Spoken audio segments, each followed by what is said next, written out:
So in this week's class, we're going to talk about the second chapter of System Analysis Design. It is about analyzing the business case. Let me share my screen. Let me know if you don't see something the next few minutes. Last person in, hopefully.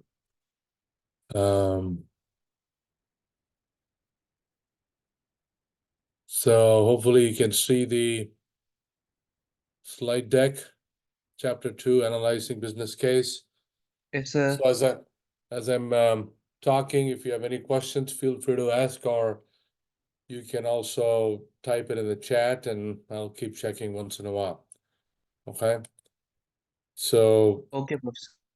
hopefully, it's clear from the first week, all of the course expectations and, the introduction about system analysis design. If you, for some reason, missed the class, make sure to talk to your teammates about, what was covered, and not just for week 1, for any week that you don't come to the class, personal, other reasons, make sure to catch up.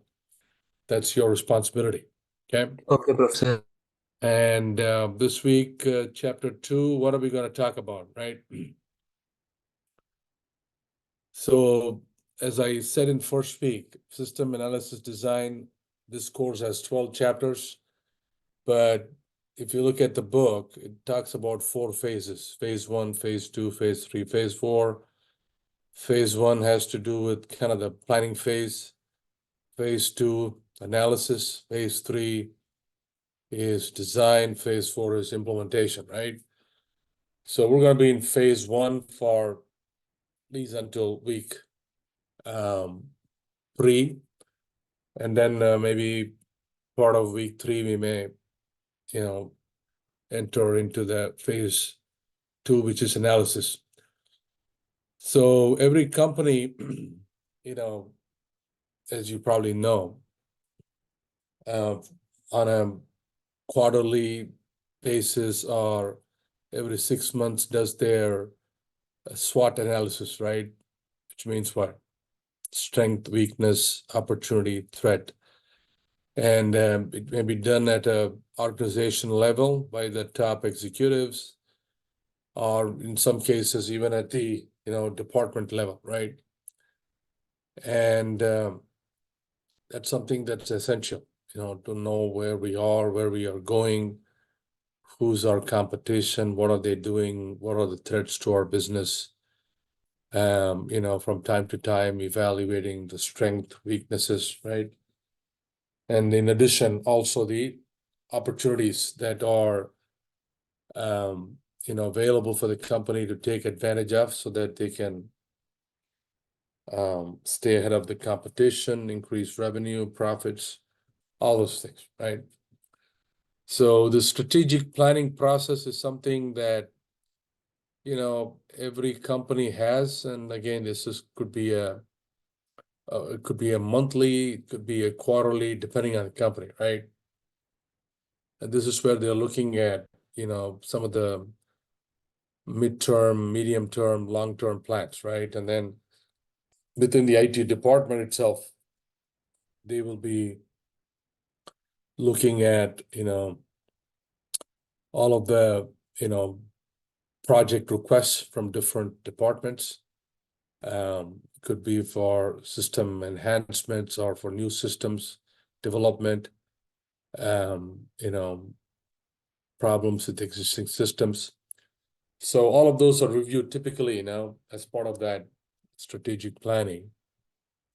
And as we discussed in first week, there are lots of tools available to help with that strategic planning process. It's a multi-step process, as with anything, and it has some kind of a step-by-step approach to gathering all of the information and documenting,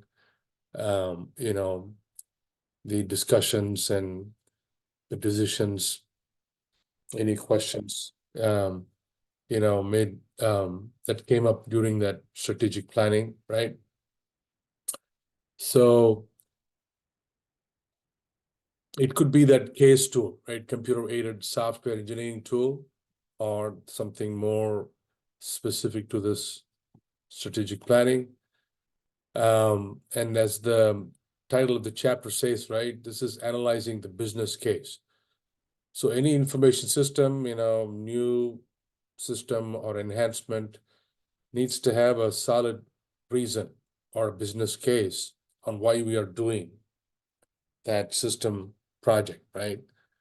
Because every system project takes a lot of resources, costs a lot of money and time. So there has to be a solid reason as to why, the company has to undertake that project, right? So as part of that business case, right, the team that's responsible for reviewing those projects and making a decision as to whether it's approved or not. This is sometimes, it's called executive steering committee, or it could be called, steering committee. So many different names depending on the company, right? So they evaluate these requests based on several factors, and including, internal, external factors, and its alignment to the company's long-term objectives and goals, right? And there are several reasons why the departments make those system requests. So broadly speaking, there are, about 6 reasons, and it could be more, right? If you try to go more granular, right? And so many other factors affecting system projects too, the decision on whether, to move forward or not. So, so the system requests are, typically reviewed and, approved or rejected based on some established process, right? We're going to talk about what that process is. And prioritization wise, there are so many requests coming in to the IT department, right? But anything we talk here is in the context of information technology, system projects, right? So these requests, usually are more than what the department can handle, right? And especially in an economy like we are in today, everybody is looking at downsizing and trying to have a very lean operation. So a lot of prioritization required because resources are limited, funds are limited. And that's what we're going to talk about, right? How are these requests prioritized? Sometimes you may have maybe 50 requests and only, maybe 10 can be worked on, right? So once those system requests are reviewed and a decision is made to move forward with some of the requests, right? There's some type of preliminary information or investigation that has to be done, just to make sure that, we are doing the right thing by doing this system, project, right?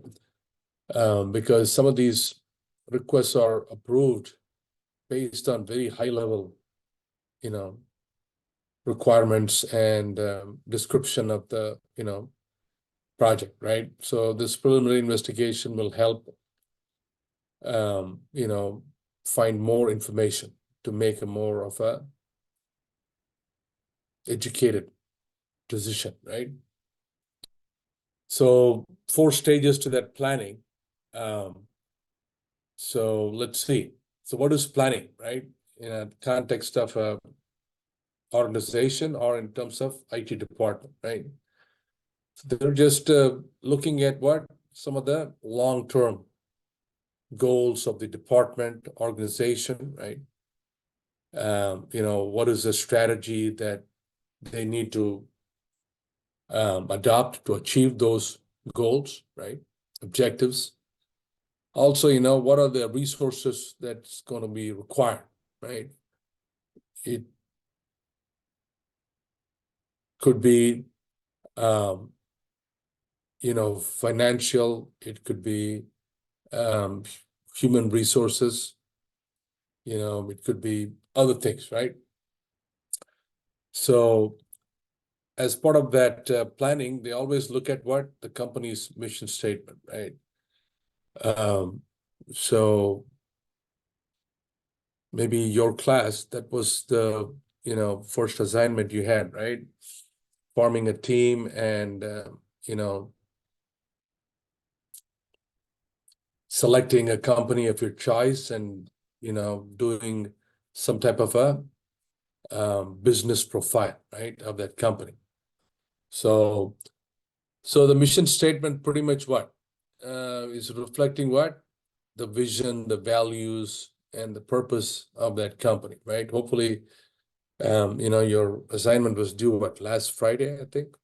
So I'm kind of looking at what you have done. So hopefully I have some feedback later this week. So basically, that's that mission statement. What are we in the business of? What are our company values? What is the vision we have? It could be help our customers, become, more efficient in their supply chain, process. If you're a company that's probably building a software, right? The supply chain management space, right? And the purpose of the company value. So, and along with that, we also talk about critical success factor. There are so many objectives that, a company might have, but there are a few of those that really matter as far as what the success of the company's, itself, be it acquiring more customers, increasing the revenue, profits, right? Improving the quality of their products. So all those things. So not every objective is, critical to the success of the company. Some may be critical, some may be nice, right? So as part of that, again, strategic planning, we do that SWOT analysis. So they're looking at, the strength, weakness, opportunity, threats from what? Several different angles, right? Think about IT department from a technical standpoint, how good is our infrastructure, our software and networking, all those things, right? And then in terms of the human, we're talking about, the resources, right? What is the skill level of our employees, right, in our department, be it developers or be it, managers, all those things, right? Financial is obviously money, right? Anything to do with the money. So that's the example. And again, these are the type of things that you can go look at in detail, but I'm just going to pick a few, right? So this seems to be the SWOT analysis of what, as you probably guessed, right? Of a web design company, right? So they're saying that as far as the, as far as their strength is concerned, but they have very good web design, staff, right? Also upgraded their network. That means, some of those performance issues because of network latency is probably not a issue for the company, for their e-commerce operation, other things. And W for weakness, they're saying that, the department requested for more budget that was turned down. So that's obviously going to affect projects, right? They can do. Opportunities wise, what? Probably, they may be B2B company, but they're seeing a lot of what? Potential for growth in what? I'm saying B2C company, right? But they see a huge potential for growth in the B2B space, right? Threat wise, there's some kind of a new regulation, government regulation. FCC is more of a governmental agency, right? Federal Communication Commission. So they're saying that there's some new rules that have been introduced by FCC that is going to affect their company, right? They need to assess that risk. So that's kind of a SWOT analysis of this web design. And then this is another example of company that's more in the what? Pharmaceutical space, right? Company that's producing medicines, right? Drugs. So this is something that, again, I'm not going to read every point here, but something you can go read up after the class, right?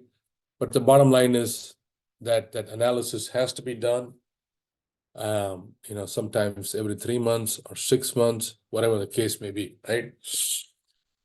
So what is the role of IT department, right, in that, so-called strategic planning?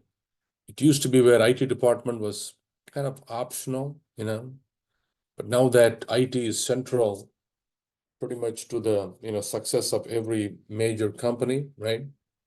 So they are now becoming a critical part of that planning process, right? To make sure that our IT departments, is aligned with the company's, overall, business strategy, operational needs. Because if we are expecting more customers, more products and services to be introduced, then we have to make sure our IT systems are, capable, right, of handling more customers, enabling our company to sell more products and services. So that's where that alignment is very important, right? IT understands what are those business strategy and operational needs so that they can plan ahead. And by the time, the business needs those additional capacity systems, IT is ready to deliver, right? And also scope-wise, what is the ask, from the different departments that are aligned with this, business strategy. Those need to be clearly stated, right? Defined, right? So the other thing is also whatever goals that the companies have set up for themselves, right? They need to be achievable.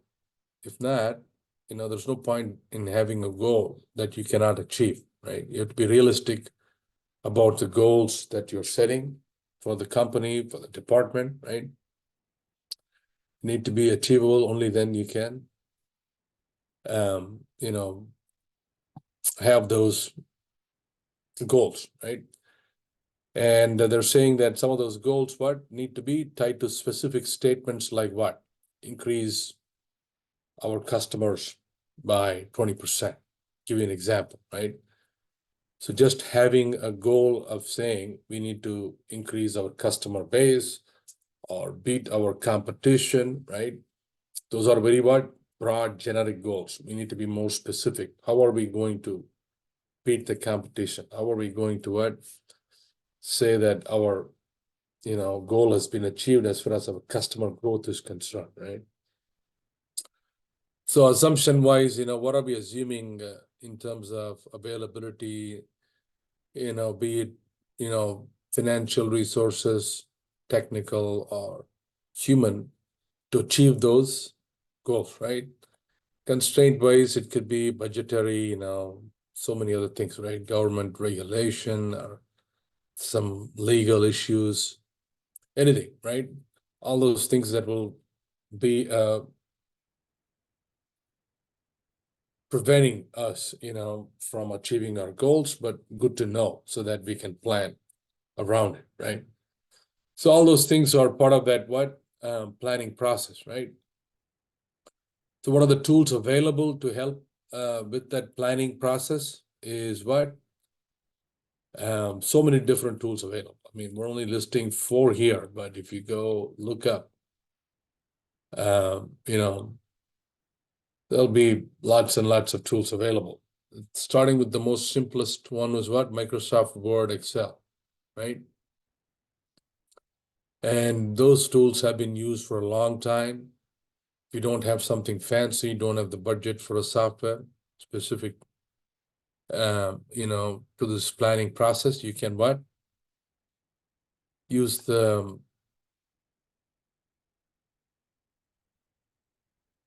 Microsoft Suite, Office Suite, right? Word, Excel, PowerPoint, things like that. Works in most cases, right? Or some other more complicated tool like this computer-aided software engineering tool. In some cases, mind maps may be required if it's a very complicated process. Lots of dependencies and things like that. It's not always easy to express, describe in a verbal language, then you can always use these other things, right? Mind maps, nothing but what? You'll have one main node, and when you click that, it'll in turn,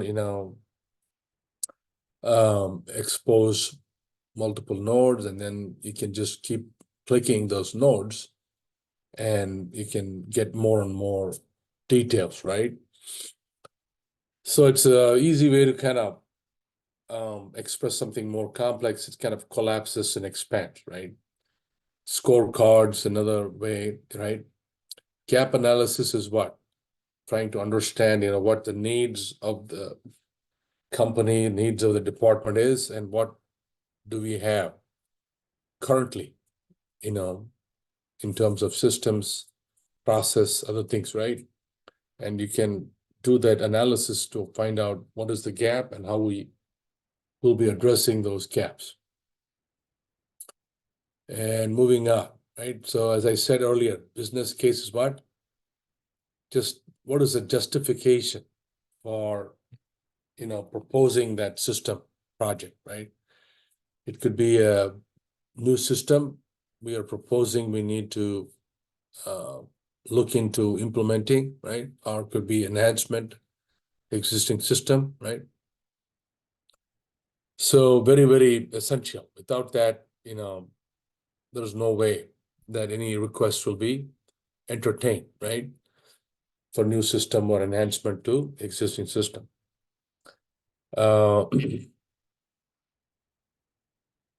That said, what are the things that we keep in mind, right, while writing up those proposals, the justification? Make sure that we are able to express, that, in a very comprehensive, easy to understand way. It cannot be too technical, right? Because not everybody will understand. So it has to be in a very easy to understand language. Also, make sure that we are capturing most of the, important details as it relates to, why we want that system project, right? So that's to describe the project clearly, right? No ambiguity there, because person who's writing the proposal is not the one who's approving, right? So that said,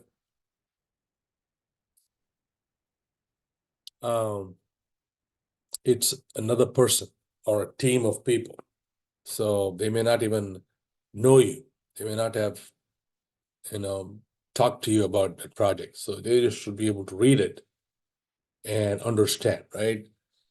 And providing the justification to proceed means what? Again, goes with, what are the reasons why, requested things that this project will help align with the company's goals and objectives, and also help company or the department achieve those goals, right? Any kind of financial estimate, right? It's kind of a rough estimate at this point. Nobody knows actually, because that's the whole part of that preliminary investigation, right? So what are the questions that we want answered in those, you know, justification, right? For the system. So why are we doing this project? You know, what is the reason that this system request is being made, and how will it help, you know, achieve the departments, the companies, you know, what, long term, or it could be on medium term, right? Goals, objectives.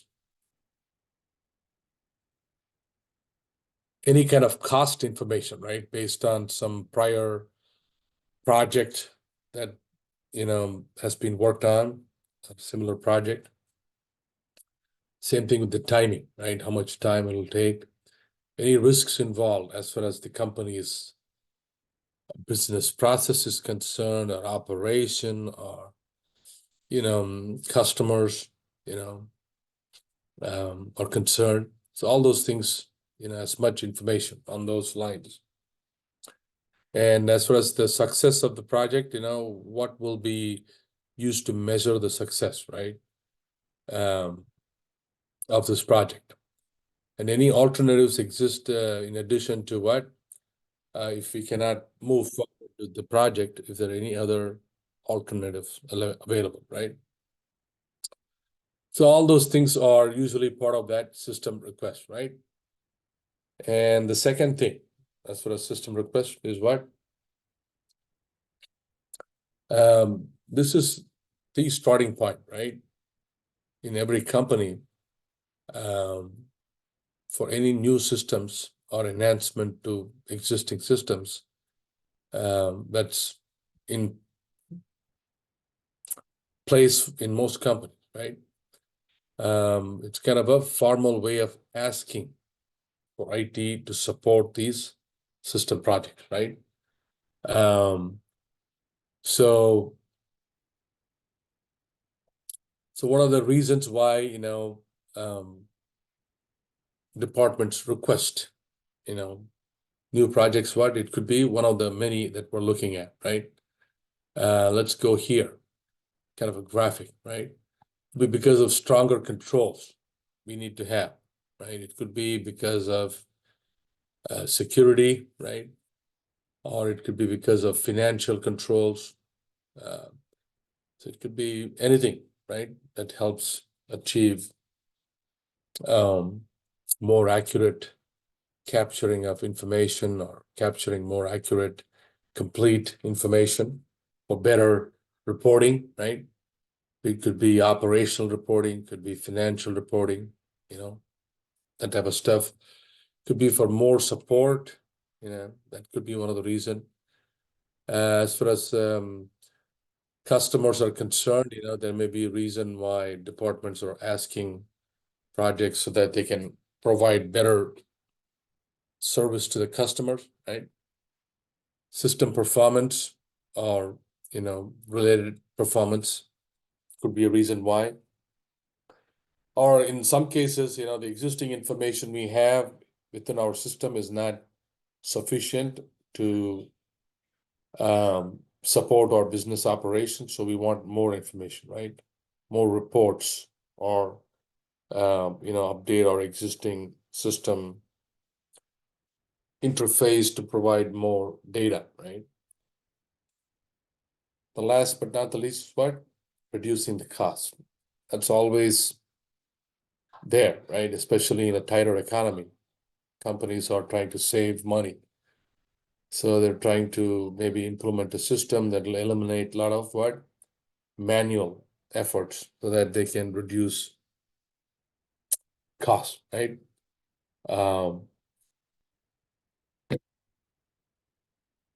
And what are the factors affecting system projects, right?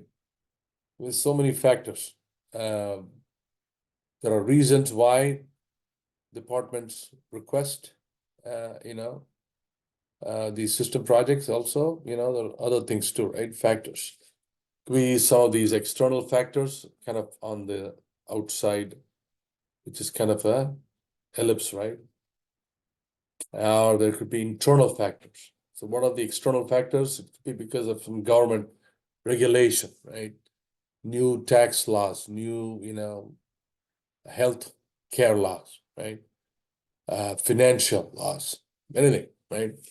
Technology, there's new technology that's come in the market, like this artificial intelligence thing that we talked about in week 1, right? That we think is a great, offers some great promise for the company, right?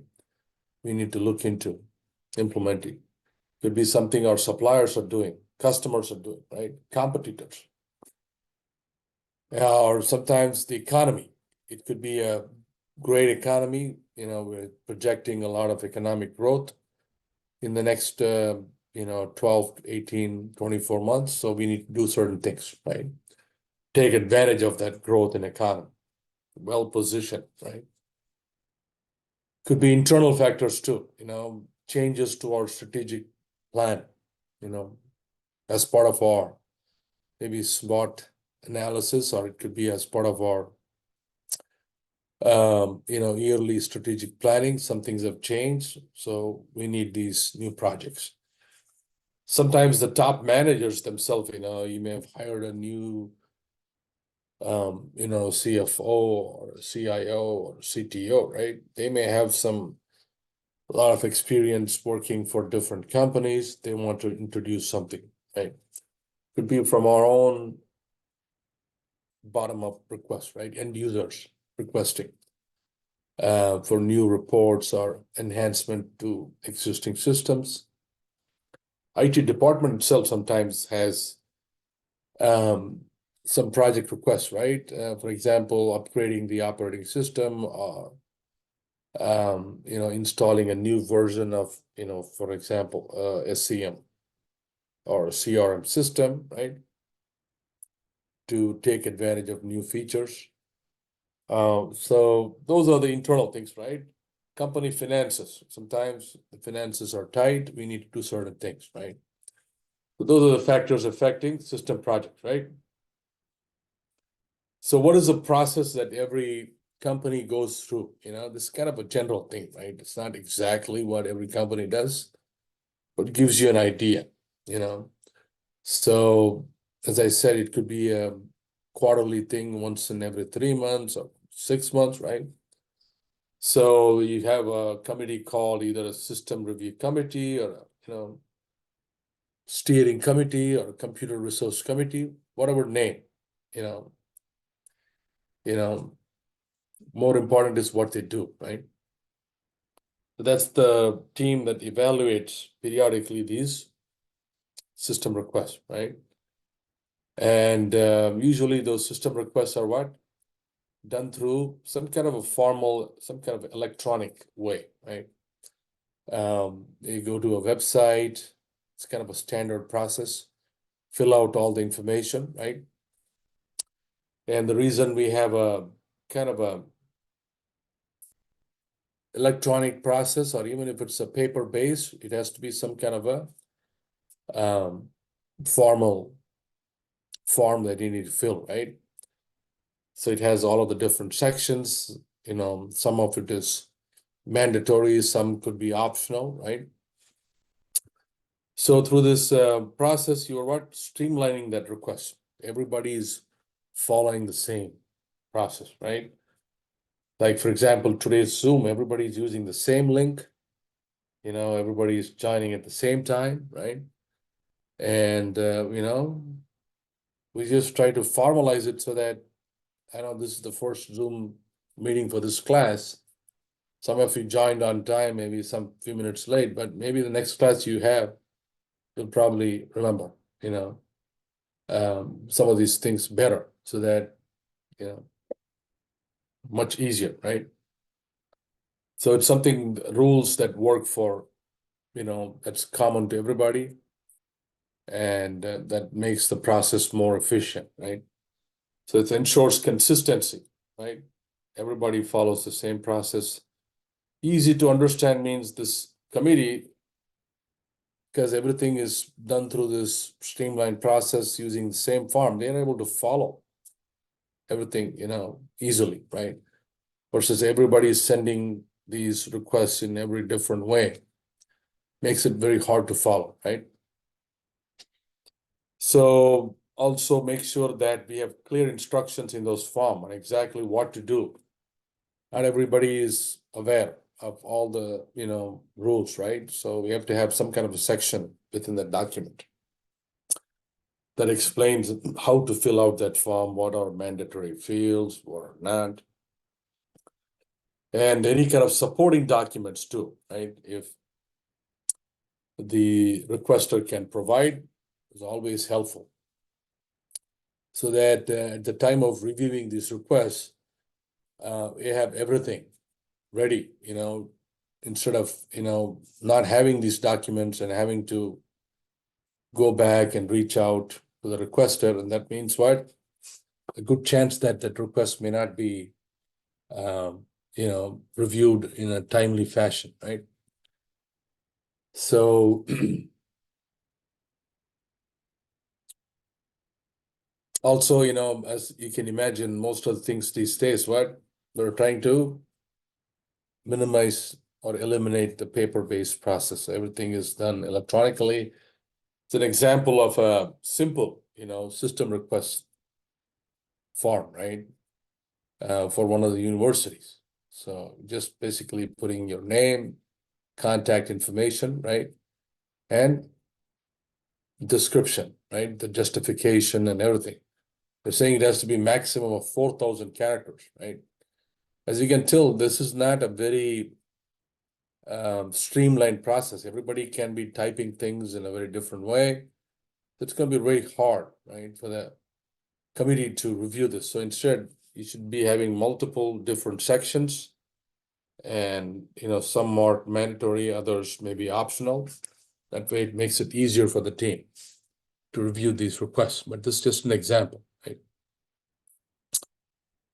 So as part of that process, you can also have several tools. It's not just a simple online form, but it's got built-in sort of the workflow, right? Where the request comes in, it's sitting in an inbox for the team to review, and provides for approval, rejection, or for any kind of follow-up information. Everything is done electronically, so that if we have to ask the requester for more information, we send it back to them and they get a notification, an email, and they need to go fill out whatever is requested, and then it gets back into the inbox of the the system review committee, right? And once it's approved, people get notified, and there is a document trail, right, of all that approval, rejection, right? So it's all kind of streamlines the whole process, right? As far as the system review committee itself is concerned, but it's made up of multiple people, but the better approach is to have the committee made up of people from different departments, right? Because if it's just one person deciding everything, then it makes it not much of a fair process. There's going to be a lot of, bias as far as deciding, which projects to approve or reject, right? So if the committee is made up of folks from different background and departments, and it helps to kind of get all of that broad viewpoint, as far as selecting system project, right? Versus making the committee of everybody from IT department, finance department, or accounting, marketing, right? So we have folks from every department representation, right? So kind of that's the advantage. Any decision that's made is made with the keeping in mind the broad interest of the company, right? So the disadvantage of this process, what? it's time consuming, and it's not like the committee meets every week, right? It could be once in a month, once in 3 months, right? So it's kind of a time consuming process. Also, there may be, if the committee is not made up of people from different departments, properly balanced, there may be some favoritism in terms of what projects are approved and what are rejected, right?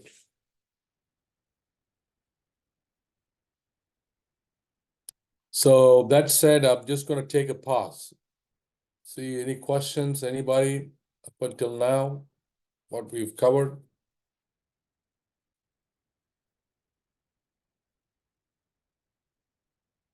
Yeah. So let's see. And the next thing, right, after or as part of that review, what they're doing some kind of a feasibility study, right? So as part of that feasibility study, feasibility means what? The possibility or the probability of being able to achieve, right? Goal objective, right? So these studies, sometimes, they can be simple. It could take a few days versus sometimes it could take, weeks or months, right? So depending on the type of project, or system request, those feasibility studies can take, a short period of time or long, right? Period of time. So that's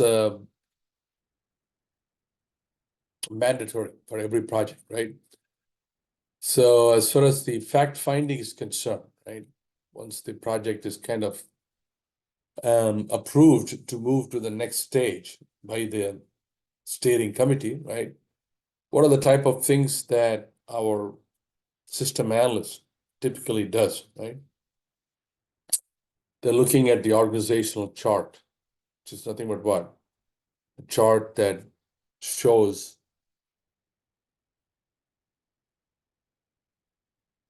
who are the, C-level executives, the senior executives, the different departments, the different people within each department, who's reporting to who, right? So all of that information can be typically gathered from an organization chart.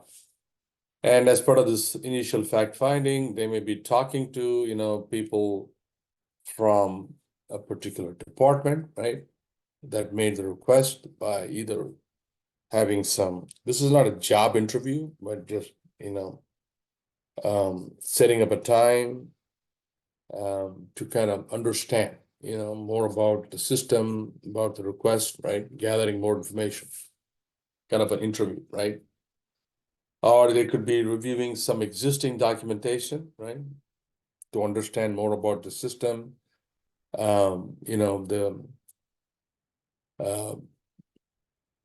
what it is doing well versus what it's not, right? Some cases they may observe the operation itself, right? If it's a bank, they may go to the branch and observe some of the operation. If it's some kind of a manufacturing plant, the same thing, right? Or if that's not a choice, very expensive or time consuming, they can do a survey, right? Or they're putting together a bunch of questions and sending it over to the people who are going to be answering, right, those questions and giving enough time to get the response, right? So feasibility wise, this is something that we will cover more in our future chapter in depth.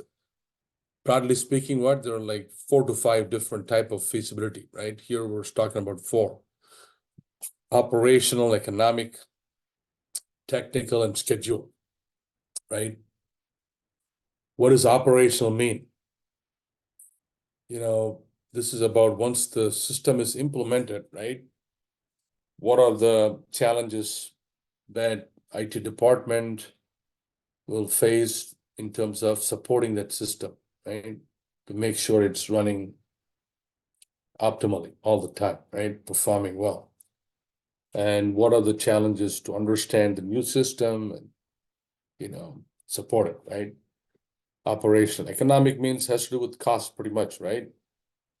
But not just cost, but also in terms of does the benefits outweigh the cost, right? Or is it the other way around? That's the economic, right? Technical wise, do we have the necessary skills, the, technical resources, like network, servers, databases, so many things, right? To support this new system. That's another one.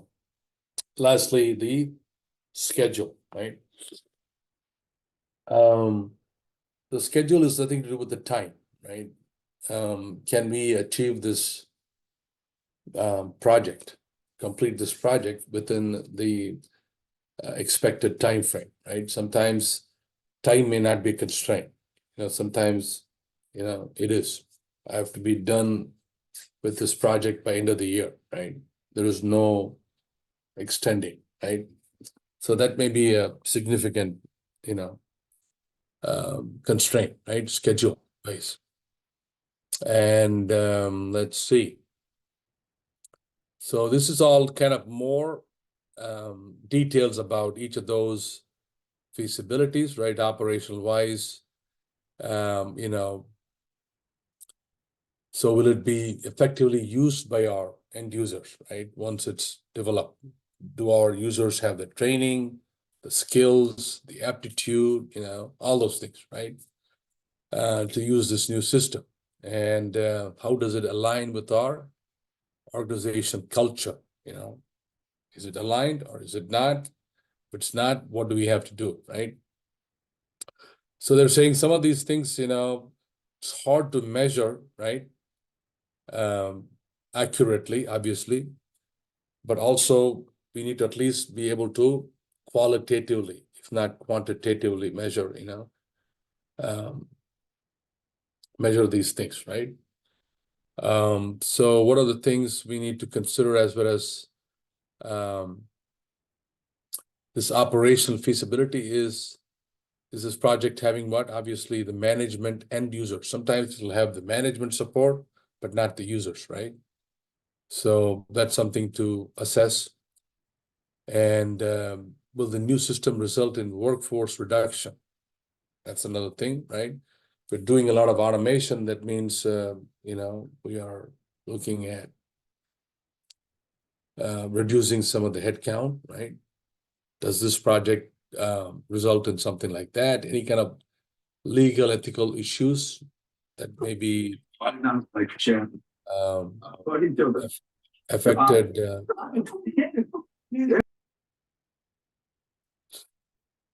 It's mute all, right? So legal issues are typically not with every project, but it could be, right? If we are capturing more information, think about more confidential information or personal information, right? Then it is something that needs to be considered, right? Also things like data retention, how long we need to keep the data. In some cases, it could be 3 years, some cases 7 years, depending on legal requirements, right? All those things will fall under what? Operational.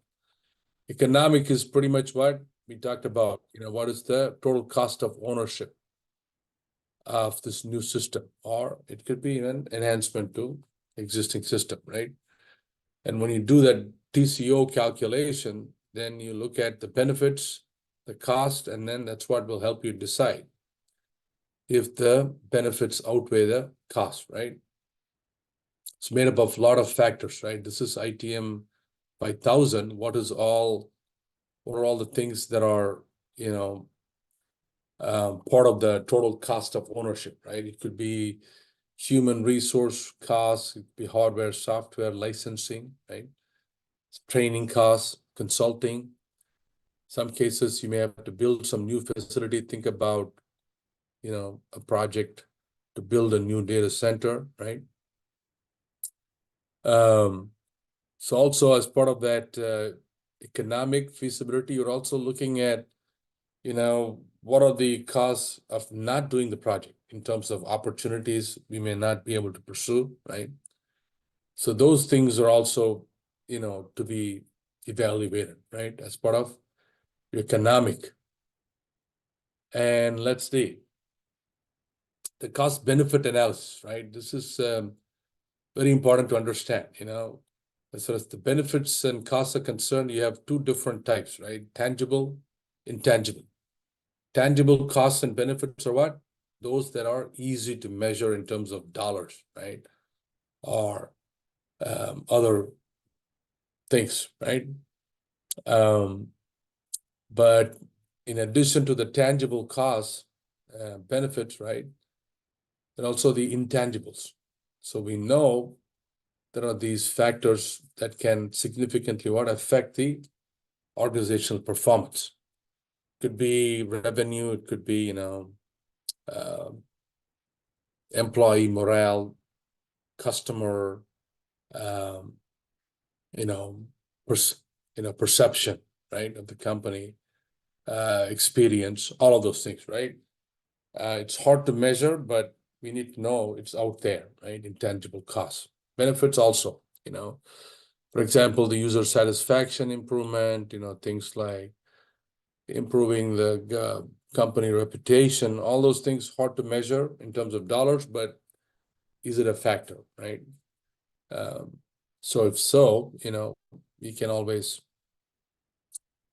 may not be able to pinpoint the actual dollar, but at least you can be able to estimate, right?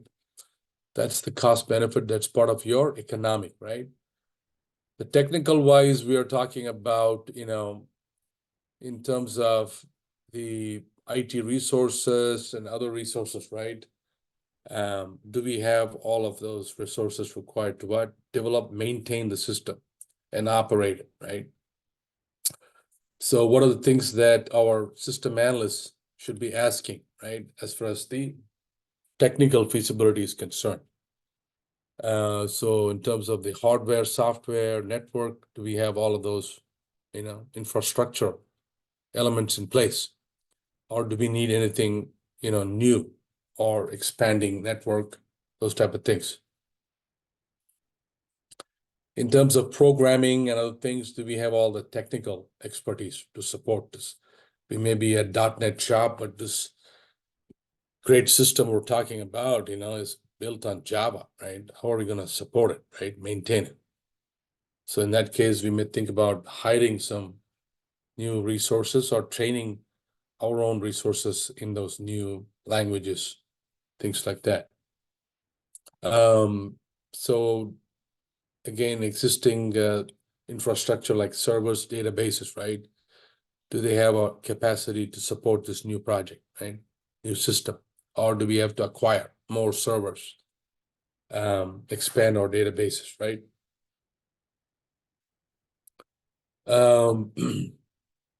So do they have to build a prototype? Means what? They have to build a mock version of that system, to first test it out before they can work on the actual system, right? So that's part of your technical, and then schedule wise, it's all got to do with timing, right? So can this request project, right, be implemented within that time frame? Sometimes projects have some strict time frame, right? If it can be done, that's good. If it cannot be, then that has to be also, reported, right? So they're saying that the main thing to keep in mind as far as schedule what is that relationship between what? Time and cost. So if something's going to take more time, if you have to reduce the time, means what? We have to add more resources, right? Which means what? It's going to cost us more. Are we okay to do that, right? If we can accomplish a job within a week using, say, for example, 4 people, but if I have to do the same job within 3 days, then you know what?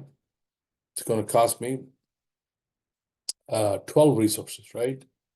And then in some cases, it could be more cost, not the same, right? So those are part of that economic. Other things to consider, right? As part of the schedule feasibility, I'm sorry.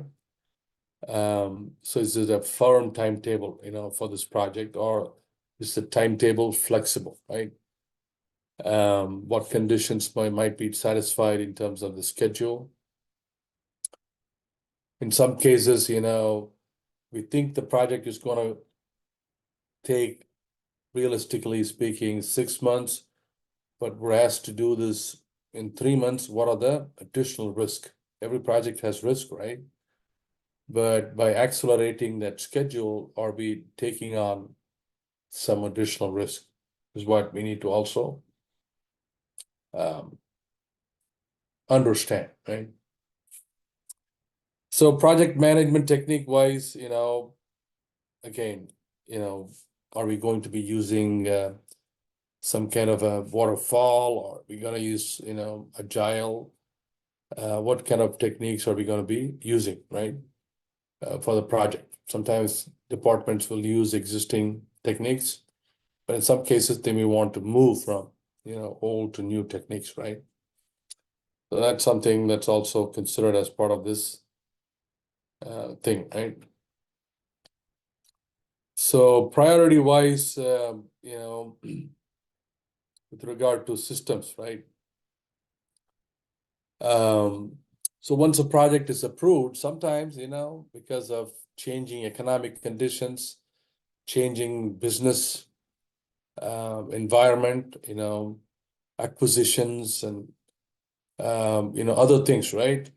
Project priorities can change, so those can impact project itself. Sometimes a project may be approved for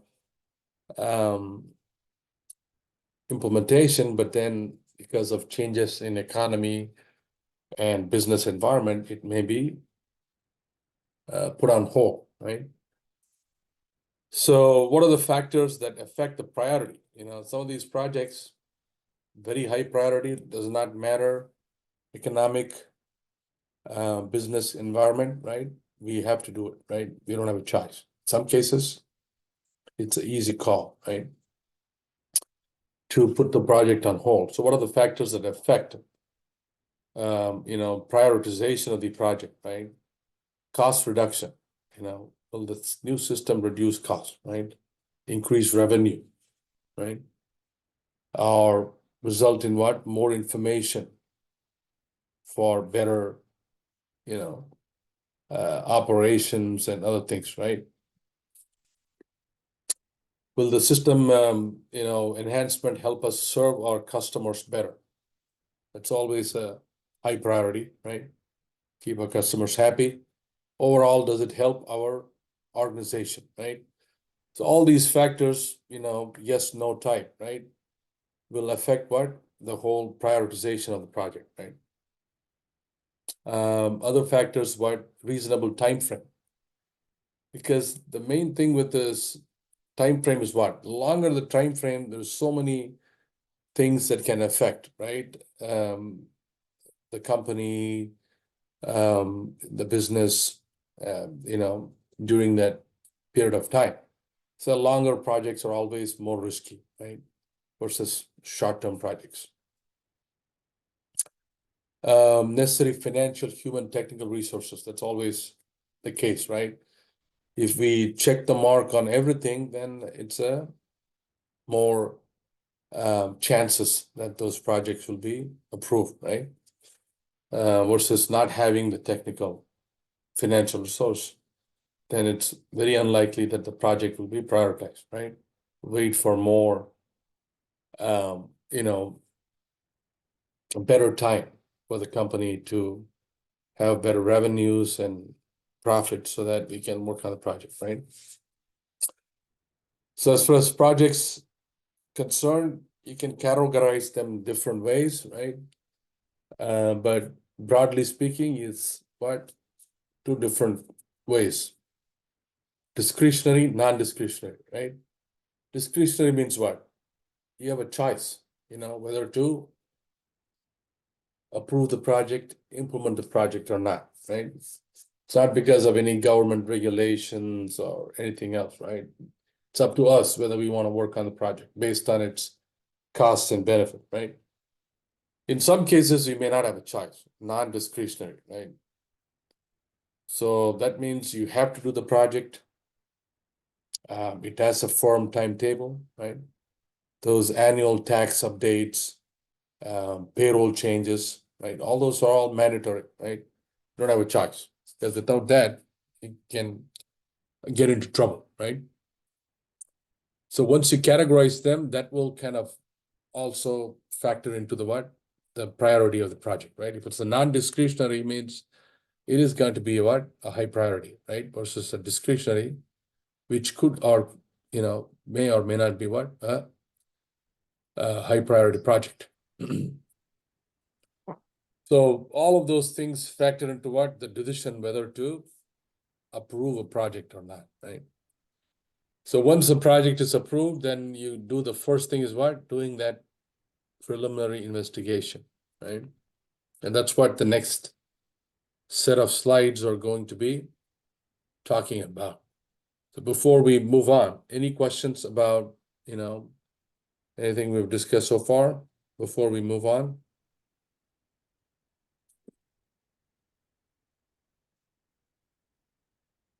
Okay. So as far as the preliminary investigation, right, what is that, what is involved in that, right? So the steering committee, once it approves the project, then what? There'll be a group of people that are selected to do that preliminary investigation, right? That can be made up of, managers of different department, end users, people from IT department, right? That will be first what? In some kind of a meeting, they will be responsible to what? Understand the project requirements, and, they will be asked to, ask any questions about the project, right? Any comments they may have before they get included in the team and start their investigation process, right? So the key thing to remember with regard to the investigation is what? With any system improvement project or system project, there's always some improvement, right? Nobody spends money to degrade a system, right? So the team needs to focus on the improvements, the enhancements, not on the problems. That's kind of a nice thing to know. So the different steps involved in that preliminary investigation, right, is making sure that that team understands that the project purpose, the scope, constraints, and as part of that fact finding, they can do all of these things. They don't have to do everything, but depending on the project needs, they can be analyzing the organization chart, reviewing any existing documentation, right? If needed, they can observe operation. All of this needs to be planned ahead. It's not like, on short notice, these things can happen, right? And last but not the least, what? If there is no option to observe operation, do any type of interview, they can do what? Some kind of a user survey, right? So they're also doing all kinds of studies of the cost benefit, doing that cost benefit analysis, right? And doing all kinds of feasibility studies too, right? All those operational schedule, technical, and economic, right? It's kind of more in-depth study analysis done by the team, right? And the last step is what? That report that they will put together for presenting to the management, right? That's kind of a high-level steps, and the next series of slides talks about each of those steps in detail, right? So understanding the problem is the most important thing, because if you don't have a clear understanding of the problem, this, investigation you can be doing could be completely,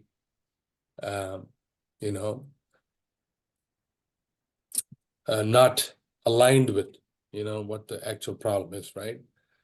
So they need to understand the existing business process, as well as any kind of changes that this project will be introducing to that process, right? Trying to see how come, I thought we put everybody on mute, right? Mute all, so let's see. So as far as the other things involved with that investigation, they can be looking at the organization charts, identifying the impacted departments, right? And who are the users, right? Getting more in-depth understanding of the actual business process, right? They may not be experts, right?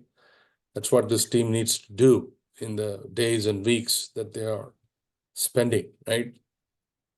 Some cases, if it's a problem that they're trying to solve, then they can use the help of some kind of a, fishbone diagram or other type of tools, right? In some cases, it could be a mind map or, different types of tools available, right? To help the team I'm here for DoorDash pickup.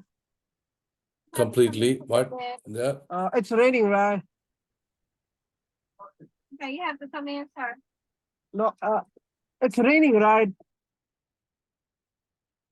Okay. Maybe one of them was not muted, right? So that all is up to the team, right? What tools they want to use and how to help them, keep that process moving forward. Step 2 is what? Making sure they understand the scope and the constraints of the project, right? Scope is what? A high-level understanding of the requirements.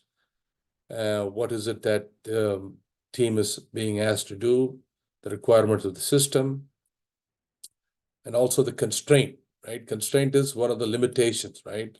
They need to be aware of while working on the project. And also making sure that avoiding any kind of project scope creep means what? As we are doing more investigation, interacting with users, we may be finding out more and more, and that can be increasing the scope. So we have to be very mindful, right? Because adding more scope means what? Can impact the project timelines, the costs, and other things. That is step 2. And as far as the constraints are concerned, again, more interesting facts here. You could be having internal or external constraints or present or future, right? So depending on the constraint, you can, using this kind of a Venn diagram of sort, you can categorize them as either, immediate, urgent, or, something that can wait, right? Based on if it's an external and future means, then it can be something that can maybe, wait, right? Versus if it is present and, sort of external because of a governmental organization, means then it becomes more of a mandatory thing, right? If it's present and internal, in some cases, it's a nice thing to have, right? So one of those desirable things means it can always be, if it cannot be accommodated, part of the original project, can always be worked on at a future, right? So that's that Venn diagram that you can use to kind of evaluate, quantify, some of these constraints, right? Very useful tool. And the fact finding can be done in so many different ways, right? Reviewing organizational charts, documentation, having face-to-face interviews with the end users, the managers of the departments, the sponsors, right? And in some cases, as I said, observing operation or conducting survey. All kinds of different approaches can be used. Doesn't mean that everything has to be done. What is the best for that project, right? It's all depends on the experience of the team, right? And this is kind of that feasibility things we talked about, conducting all of the different feasibilities from a, technical, schedule, economic feasibility, right? They can do all of that based on all the information they're gathering, right, from the different people. If they're doing a survey, the thing to keep in mind means that you have to give enough time, make sure they cover, the questions cover all of the main, aspects of the project, right? And they need to decide who are all the people that will be a part of that survey, right? Which department, which employees, and they need to give enough time for the survey to be completed, right? And also, once the survey is done, they need to plan to tabulate the result and analyze it, right? More important, right? And include it as part of their report to the management, right? So operational, all those things more in our future chapters. So as part of that investigation report, what are the things that are part of that report, right? Obviously, there has to be the introduction. It's also called what? The executive summary. So that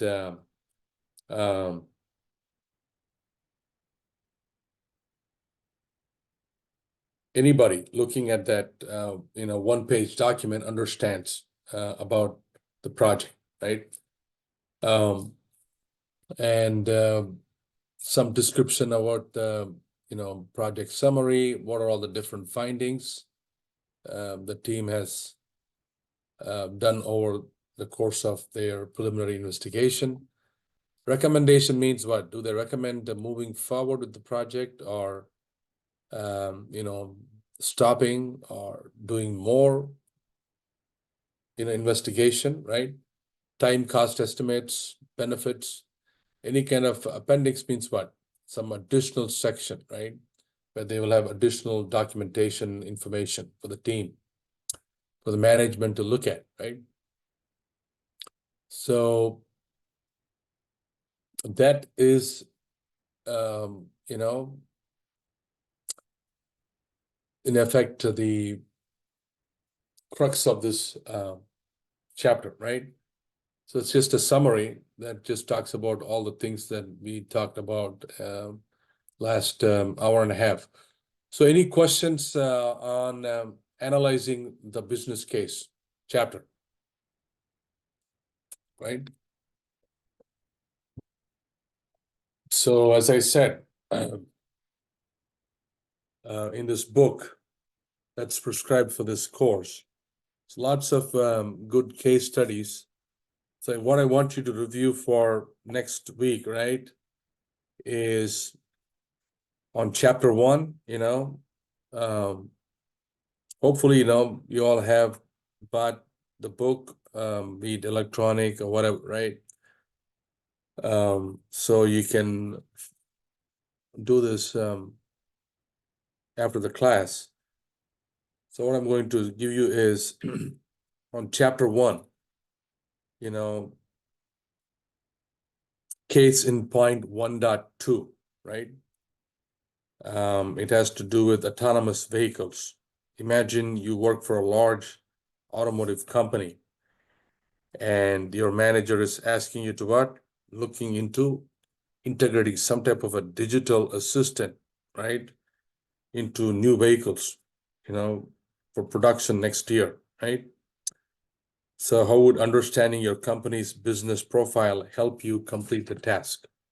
So once again, that is case in point 1.2, page 15, right, of the book. And as far as chapter 2 is concerned, let's see. We are going to talk about case in point 3.2, right? Which is, oh, actually, you know what? It's not third chapter, right? We're looking at chapter 2. It has to be case in point 2 dot something, 2.2. So both chapters, it's dot 2, 1.2 and case in point 2.2. Airway Airlines, part 1. So you are the IT director of a company, right?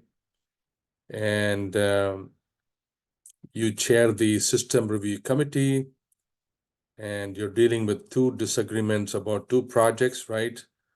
One is the marketing manager that's requesting a new computerized reservation system. And then you're dealing with the vice president of finance, right? It's requiring a new accounting system, right? Obviously, the VP outranks the marketing manager, right? So in the meeting that's planned for next week, you have to face the 2, managers, right? And be able to resolve that conflict. So how will you prepare for the meeting? What are the questions and issues, that should be discussed, right? So that's part of, case in point 2.0. So imagine yourself as the IT director of that airlines. So that's your kind of assignment for week 2. Any questions again before we go for our break? Anybody? Professor, can you please let us know case 1.2 what needs to be? I'm not sure if I'm hearing. What was the question? Am I audible, Professor? Barely. Can you just speak a little louder, please? Yes. So can you please let us know, like for casing point 1, casing 1.2, like what needs to be done? Can you please explain again? So let me just type up here, right? Case in point. I mean, you have to just analyze, right? Case in point 1.2, 2.2, right? Just analyze means read up that case, and there'll be some questions usually, right? And that's what you have to answer, okay? Oh, okay. So that's the, well, let me say this in a way that makes sense. Analyze, I'll click again, type. Always my keyboards are. Case in point and answer the questions. Okay? Oh. So hope that is clear. Again, anything that we typically give in terms of assignment on a Monday is due on a Friday, right? What we will do is take a break, and I'm thinking since we got done with this chapter and there are no questions, I would like to cover, let me stop sharing here. Another chapter 2, at least part of it, which is chapter 3, right? Because this course has 12 chapters. We only have 9 weeks, right? So we will look at chapter 3, which is managing system projects, okay? I'll share my screen here. And once we come back from our break, we're going to talk about this chapter. If we get done, great. If not, we'll go as much as we can today. And then we can cover the rest in, week 3, okay? So that said, let's take a break till 7:15, okay?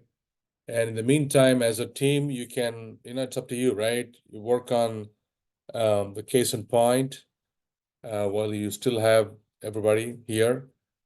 Or if you want to do it later, that's fine too, right? So we'll be back at 7:15 and talk to you then.